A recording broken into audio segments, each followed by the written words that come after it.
નમસ્કાર મિત્રો, મારી યુટ્યુબ ચેનલમાં તમારું સ્વાગત છે. આજે આપણે વાત કરીશું શેઠ અને ટીટી સાથે બનેલી ઘટના વિશે. નિવૃત્ત થયા પછી ટીટી અને મૃદુલાબહેન દક્ષિણ ભારતના પ્રવાસે નીકળી પડ્યા. ટ્રેન મદ્રાસ સ્ટેશને આવી ઊભી રહી.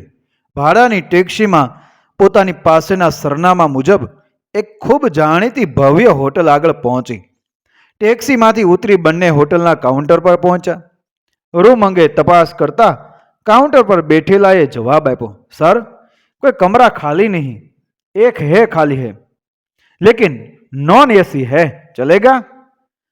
हाँ भैया हाँ चलेगा, अमे निवृत्त थईने आव्या छीए, लग्न करीने नहीं. मृदुला बहननो रमूजी स्वभाव અહીં પણ છાનો ના રહ્યો.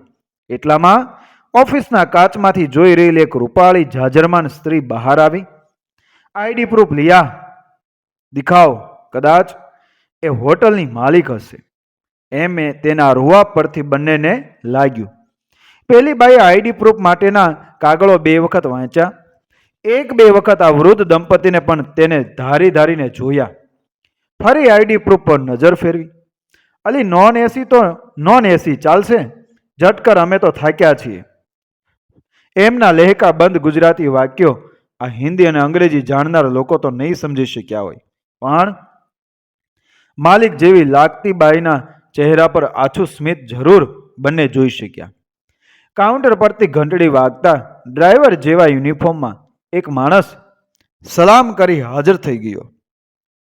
માલિક જેવી લાગતી બાઈએ આ વૃદ્ધ દંપતીનો સામાન ગાડીમાં મૂકવા ઈશારો કર્યો. કદાચ વૃદ્ધો માટે ગાડીની સગવડ હશે એમ બંને માન્યું. ડ્રાઈવર જેવા લાગતા માણસે બંનેને ગાડીમાં બેસવા ઈશારો કર્યો. કદાચ આ પણ આ હોટલની વૃદ્ધો માટેની સગવડ હશે એમ બંને માન્યું. મુવા, આવી સગવડના નામે વધારે રૂપિયા ના ખખેરી લે. હા ટીટી, ચોખવટ કરજો નહીં તો લૂંટાઈ જશું. ટીટીએ નાક પર આંગળી મૂકી મૃદુલા બહેનને શાંત રહેવા ઈશારો કર્યો. પેલી માલિક જેવી લાગતી બાઈ પણ ગાડીમાં ગોઠવાઈ. હવે અવડવ શરૂ થઈ. આ માલિક જેવી લાગતી બાઈ માલિક નહીં હોય પણ હોટલની જ કર્મચારી હશે, તેની આ ડ્યુટી હશે એમ તેમણે માન્યું. ગાડી સડક પર દોડવા લાગી. ટીટી અને મૃદુલા બહેન એક સુખી દાંપત્ય જીવનનું ઉમદા ઉદાહરણ જોઈ લ્યો. ટીટીને બેંકની નોકરી, રોજ બેંકમાંથી છૂટીને ઘેર આવે કે મૃદુલા બહેન તેમના માટે ચા તૈયાર રાખે. આજે પણ નિત્યક્રમ મુજબ આવીને બહાર બેઠા. ટીટી મૃદુલા બહેનનો લહેકા ભર્યો ટહુકો સાંભળી બગીચામાં હિંચકે બેઠા બેઠા જ ટીટીએ ચા બગીચામાં જ લાવવા કહ્યું. બહાર લેતી આવ. બેંકમાંથી આવી ટીટી રોજ સોફા પર બેસી ચા નાસ્તો કરી લેતા, પણ આજે એમણે ચા બગીચામાં બેસીને જ પીવાનું નક્કી કર્યું. કેમ ઘરમાં નથી પધારવું? મૃદુલા બહેને તેમના રમૂજી સ્વભાવ મુજબ રમૂજ કરી. લગ્નના 25 વર્ષ આમાં આંખના પલકારામાં વહી ગયેલા. તેમના બંને દીકરા પરદેશ સ્થાયી થયેલા. ના, અહીં બહાર ઠીક નહીં રહે, અહીં બહાર ઠીક રહેશે. આખો દિવસ બેંકની 4 દિવાલમાં અકળાઈ જવાય છે. ઠીક કહી મૃદુલા બહેન ત્રિકમલાલ ત્રિપાઠીને ચા નાસ્તો બહાર બગીચામાં આપી ગયા. ત્રિકમલાલ ત્રિપાઠીને બેંકમાં પણ બધા ટીટી કહીને જ બોલાવે અને ઘેર મૃદુલા બહેન પણ ટીટી જ કહે. છેલ્લા 10-12 દિવસથી ટીટી અવડવમાં હતા અને વાત પણ એવી હતી કે કોઈને કહેવાય નહીં, નકામી બદનામી થાય. મૃદુલા બહેનને વાત કહેવાનું મન ખરું પણ ભરોસો નહીં. એક તો એમનો સ્વભાવ પણ ઉતાવળ્યો અને પાછા રમૂજી. ક્યાંક હસતા હસતા વાત કોઈને કહી પણ દે અને કદાચ વાતનું વતેસર થઈ જાય તો? ના, પણ શેઠને તો વાત કરવી પડે. ટીટીના મકાનની સામે શેઠનું ઘર. શેઠ માયાળુ. ટીટીની આ શહેરમાં બદલી થઈ અને ત્યાં સોસાયટીમાં ભાડે રહેવા આવ્યા. ત્યારે શેઠે 2-3 દિવસ એમના ઘેર જમાડેલા અને પછી તો શેઠ સાથે મૈત્રી કરતા હરોબો વધારે થઈ ગયેલો. શેઠને કહું અને તમને માઠું લાગે તો? કદાચ કરુણા શેઠાણી ઝઘડો કરી બેસે અને ન કહું ને કાલે કંઈ બને તો? શેઠ જાણે તો ઠપકો જ આપે. ભલા માણસ, મને ચેતવ્યો હોત તો? આવી તમારી દોસ્તી? તો પસ્તાવાનો વારો આવે. આમ કેવું કે ન કેવું નું વમળ એમને બેચેન કરી મૂકતું હતું. કહે તો અપમાન અને ઝઘડાનું મૂળ, અને ના કહે તો પસ્તાવો અને મિત્રદ્રોહની બીક. શું કરવું તે છેલ્લા 3-4 દિવસથી નક્કી જ નાતા કરી શકતા.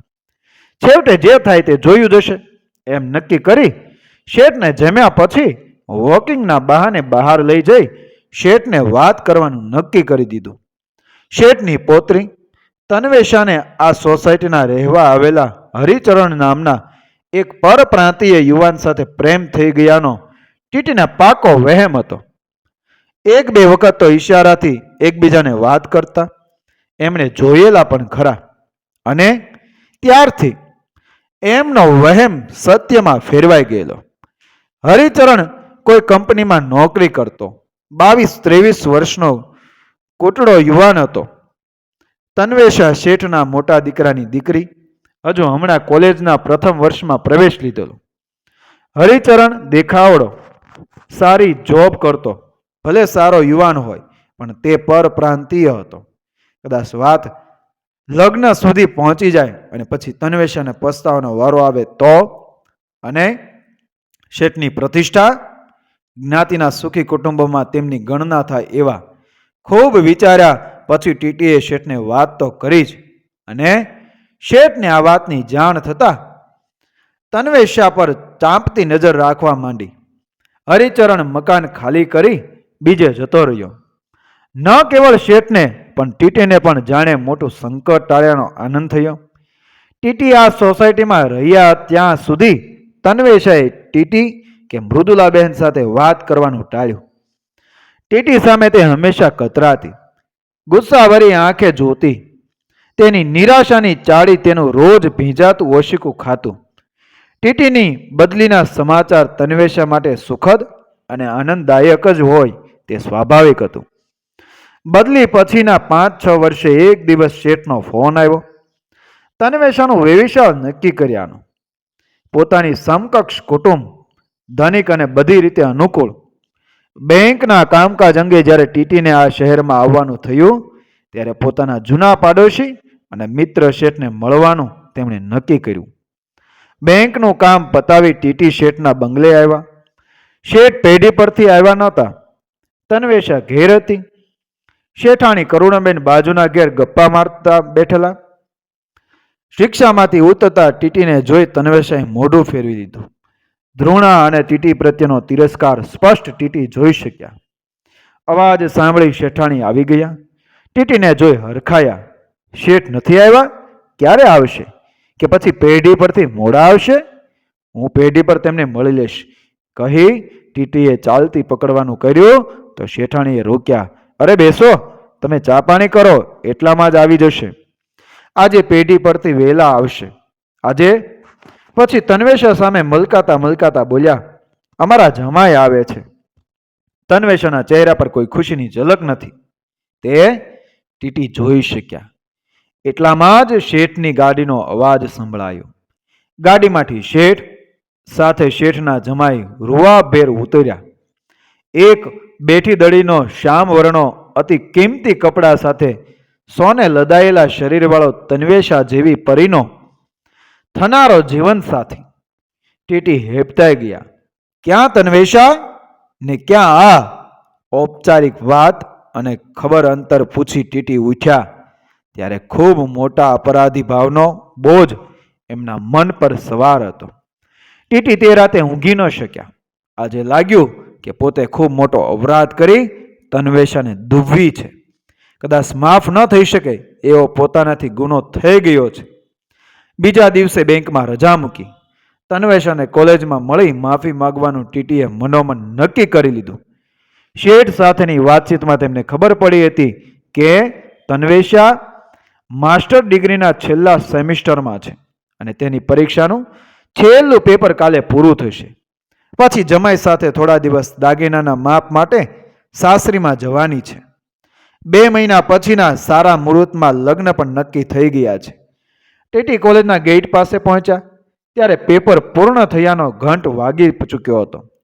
ટોળા બંધ આવતા વિદ્યાર્થીઓના એક ટોળામાં તેમણે તન્વેશાને આવતી જોઈ.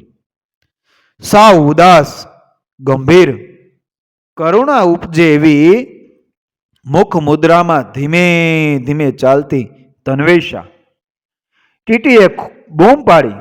તન્વેશાની નજર ટીટી પર પડતા એણે નજર ફેરવી લીધી. તન્વેશા, ઊભી રહે પ્લીઝ, મારે તારી સાથે થોડીક અંગત વાત કરવી છે બેટા. તેમના ભાવવાહી શબ્દોથી તે થંભી ગઈ. કોલેજ બહારના બાંકડા પર તન્વેશા જાણે કે ફસડાઈ પડી. મેં તારો ખૂબ મોટો અપરાધ કર્યો છે તન્વેશા, મને માફ કરી દે બેટા. ટીટી તન્વેશાનો હાથ પકડી નાના બાળક માફક રડી પડ્યા. તારા કાલના હાવભાવ અને વર્તન પરથી સ્પષ્ટ થતું હતું કે દાદાની માન મર્યાદા અને મોભાને કાજે તું હોમાઈ રહી છે. હું તારો અપરાધી છું તન્વેશા, પ્લીઝ મને માફ કરી દે. હવે ટીટી અંકલ, પાણી વહી ગયા પછીની પાળ શા કામની? હું લગ્ન તો એની સાથે કરીશ, પણ તન્વેશાનું ડુસકું ટીટીને વધારે વેદના આપતું હતું. હવે એનો કોઈ ઉપાય નથી બેટા. છે અંકલ, મારો આપઘાત. અને તે ધ્રુસકે ધ્રુસકે રડી પડી. હરિચરણનો તો હવે કોઈ પત્તો કદાચ પરપ્રાંતીય હતો, એટલે બીજે સ્થાયી પણ થયો હોય. કદાચ એના લગ્ન પણ. ટીટી ત્રુટક ત્રુટક વેદના ભર્યું બોલી ગયા. હા, એના પણ 2 મહિના પછી લગ્ન. તન્વેશાનો દુઃખ ભર્યો રડમસ અવાજ ટીટીને જાણે કે દજાડતો હતો. તને શું ખબર? એનો મેસેજ આ રહ્યો. આ એની પત્નીના ફોટા એણે મોકલ્યા છે. તન્વેશાએ પોતાનો મોબાઈલ ટીટીના હાથમાં મૂક્યો. ટીટીની આંખોમાં અનેરી ચમક તન્વેશા જોઈ રહી. તું ફોન કરે તો વાત કરે? હા, તો જોડ ફોન, માટે મારે વાત કરવી છે. ટીટી ઉત્સાહમાં હતા. તન્વેશાએ ફોન જોડ્યો. મોબાઈલની બીજી રીંગે તેણે ફોન ઉપાડ્યો. ટીટીએ તન્વેશાને વાત કરવા ઈશારો કર્યો, પણ બંને છેડેથી માત્ર ડુસકા જ આ ફોનની ભાષા હતી. ટીટીએ મોબાઈલ પોતાના હાથમાં લઈ વાત કરવાની શરૂઆત કરી. ટીટી, હું ટીટી અંકલ, તારા લગ્ન છે? એમ તન્વેશા કહેતી હતી. ટીટીએ સીધા જ પ્રશ્નોની જડી વરસાવવા માંડી. ના, હજુ તો મારા એંગેજ પણ નથી. અને લગ્ન? હવે લગ્નનો શું અર્થ અંકલ? તો તે મોકલેલા ફોટા, એ સગાઈ તો તૂટી ગઈ. એને ના કહેડાવી એ કોઈ બીજા સાથે. પણ તન્વેશા સાથે તારું લગ્ન થાય તો તારી શું મરજી? તન્વેશા ટીટીના બેહુદા પ્રશ્નથી ચોંકી ઉઠી. તું ક્યાં છે? રજિસ્ટ્રેશનની બધી તૈયારી કરી દે. તન્વેશા 2 દિવસમાં ત્યાં આવે છે. જોજે કાચું ના કપાય, કહી તેનું પાક્કું સરનામું લઈ ઝડપથી ટીટીએ ફોન કાપી નાખ્યો. અને કરેલી ગોઠવણ મુજબ ટીટીએ કોઈને પણ ખ્યાલ ન આવે એ રીતે તન્વેશાને પ્લેનમાં વિદાય કરી નિરાંતનો શ્વાસ લીધો. યોજના મુજબ બંનેએ રજિસ્ટર મેરેજ કરી લીધાના સમાચાર શેઠને વોટ્સઅપ પર મોકલી દીધા.